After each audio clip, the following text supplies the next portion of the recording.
네, 정부의 의대 정원 확대 정책에 반발하는 의사들이 오늘 하루 집단 휴진에 들어갔습니다. 네, 동네 병원 4곳 중 한 곳이 휴진에 참여할 걸로 보이는데요. 신촌 세브란스 병원에 지금 취재 기자가 나가 있습니다. 김장현 기자 전해주시죠. 네, 서울 서대문구 세브란스 병원에 나와 있습니다. 대한의사협회가 오늘 오전 8시부터 24시간 동안 총파업에 돌입했습니다.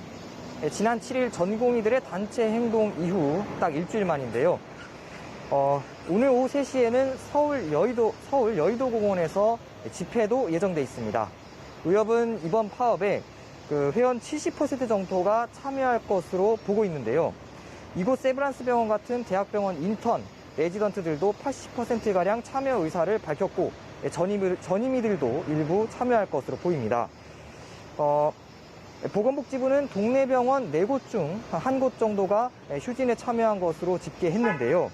이 때문에 환자 진료 차질이 우려되는 게 사실입니다. 하지만 응급실, 중환자실 인력은 파업에 참여하지 않아 당장에 큰 차질은 빚어지지 않을 거라는 게 병원 관계자들의 설명입니다. 다만 집단 휴진으로 외래 진료 대기 시간이 길어지는 등 환자가 불편을 겪을 수 있습니다. 이 때문에 정부는 진료하는 병의원을 보건복지부, 건강보험공단, 건강보험심사평가원, 그리고 각 시도 홈페이지에 게시하고 대한병원협회에 연장 진료와 응급의료체계 유지를 요청했습니다. 또 지역 내 휴진 비율이 30%를 넘을 경우에는 지방자치단체가 병의원에 업무 개시 명령도 내리도록 했습니다. 네, 의료계에서 총파업은 6년 만입니다. 의대 정원 확대 외에 파업에 또 다른 이유가 있습니까? 네, 의협 주도의 집단 휴진은 지난 2000년 의학분업 사태, 그리고 2014년 비대면 원격 의료 반대에 이어 이번이 3번째입니다.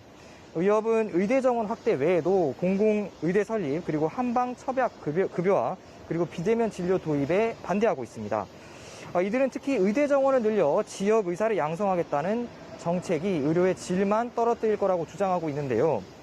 우리 국민들의 연간 병원 방문 횟수가 16.9회로 경제협력개발기구 OECD 평균 6.8회보다 크게 높아 정부는 의사협회는 의사의 접근성이 상위권이라며 의사가 부족하지 않다고 주장하고 있습니다.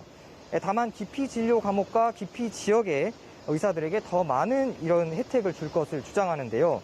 하지만 정부는 인구 1000명당 의사 수가 OECD 평균의 절반에 불과하고, 그리고 환자 평균 진료 시간이 4분에 불과해 의사 지원이 불가피하다고 반박하고 있습니다.